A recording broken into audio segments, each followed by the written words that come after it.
Well, I would like to, first of all, congratulate everybody, the members of the European Parliament and the Commission, and above all, the fellow European citizens.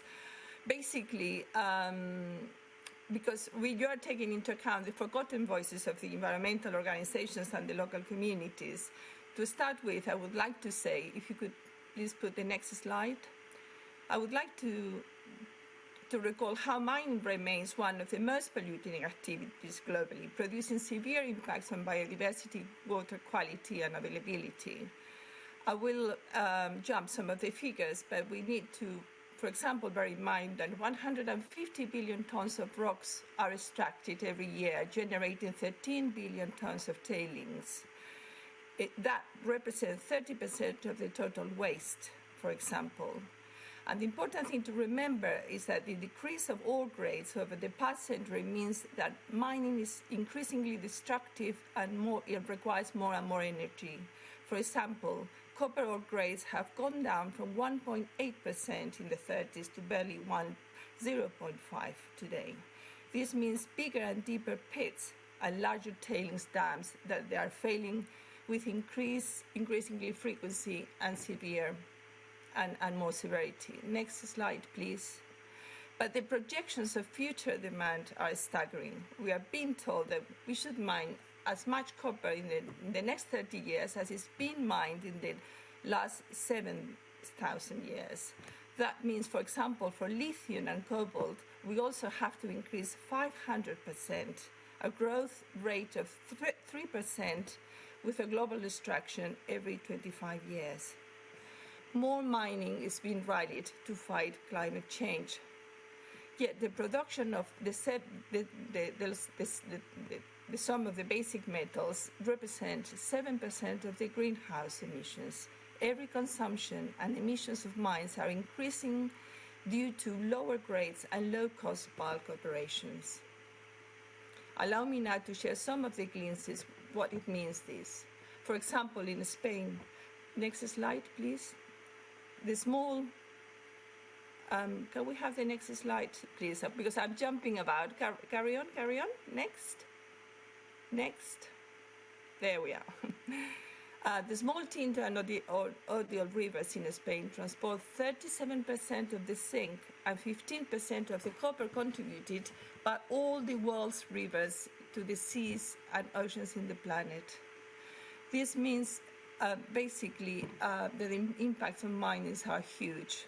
As we speak, a plan to increase the capacity of Rio Tinto tailings dam in Huelva has been approved to host over 180 million cubic meters of tailings. And we have witnessed just now the statement of Steve Emmerman, what that means, assuring destruction and loss of human life when they eventually fail, because tailings dams also fell in Europe. Think of the disasters in Romania, Sweden, France, Hungary, or Finland, and many of the others. Although the NIMBY, basically, we have to remind ourselves of Anargoya dam, for example, that fell in 1998, causing Doñana disaster in spite of the years of warnings by environmental groups. And still the company Boliden hasn't paid. And still we are basically denouncing the unsafety of these dams in Rio Tinto. And still, as we are actually speaking, basically, in the case of Anargoya, the dams are going to reopen. And as we speak, 14 civil servants and politicians are standing in court over crimes of corruption, embezzlement, fraud, and other criminal accounts. Next, please. Next slide, please. Still in Spain, I'm going to basically, I'll have other examples of how bad things are in Spain, but if you go to the next slide, please, and the next, there we are. No, that's it. In the face of this situation, please allow me to convey a critical issue with environmental NGOs and local communities, as we are having difficulty in conveying to the European Commission and the member states. For example, in 2018, the Commission produced a document, EU Actions to Improve Environmental Compliance and Governance. It included an interesting figure of types of conduct in the context of environmental compliance with potential responses, with a gradient that moves from champions to criminals. Recent soft policy documents by the Commission, which are being translated into similar policies and laws across the member states, are built on the assumptions that mining operators are climate champions that should be rewarded, relaxing laws and providing millions of euros in public subsidies. On the ground, the conduct of some of the most prominent European mining operators are actually outright criminals. And I'll give you two examples summarized. Next, please. Cobre Las Cruces, a large copper mine in Spain, has just been imposed €1 million fine for illegal extraction of groundwater. The same happened in 2016. And another €1.5 million fine for the same conduct is pending. In all cases, sanctions were imposed after claims in reports by Ecologistas and Accion. The mine's tailings dam fell again in 2019. As a reward, Cobre Las Cruces has just got a grant of €1.5 million by the European Commission for the Raw Miner Horizon 2020 project, and previously had got another Horizon project award for €2.7 million. Next slide, please. Valoriza Minería is another Spanish company, basically, who has benefited from the next Horizon 2020 project.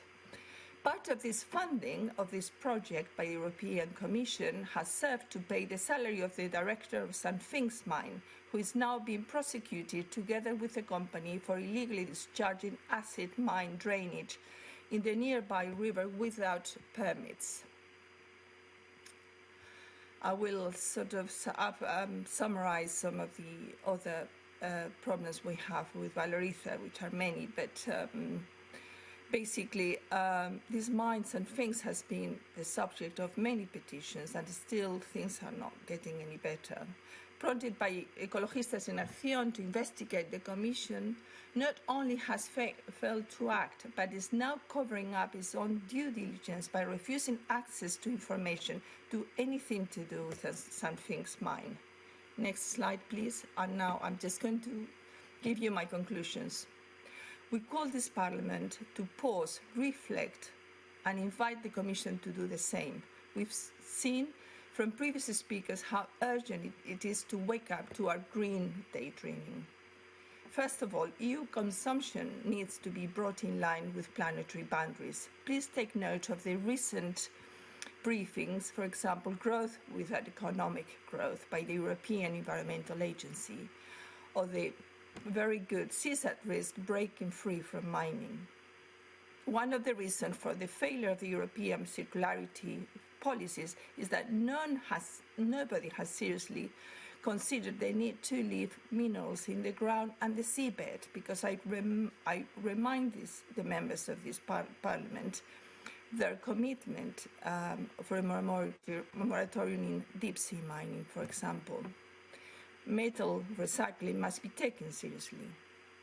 Also, EU legislation of mining waste needs to be brought in line with advanced regulations that exist around the world.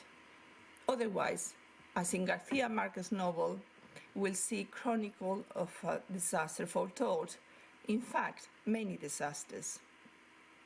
The Commission must stop using soft policy instruments like the critical raw materials list as a way to advance the interests of the mining lobby. Such policies require public participation through strategic impact assessment procedures. Also, the Commission must put an end to undemocratic industry alliances such as the European Raw Material Alliance. We must guard against the acquisitions of unwarranted influence by such industrial academic complex. We must also stop continuing EU funding for undemocratic methods of eroding and undermining civil society's efforts to combat the extensive corruption and environmental misconduct by mining operators and the administrations that are theoretically responsible for the oversight.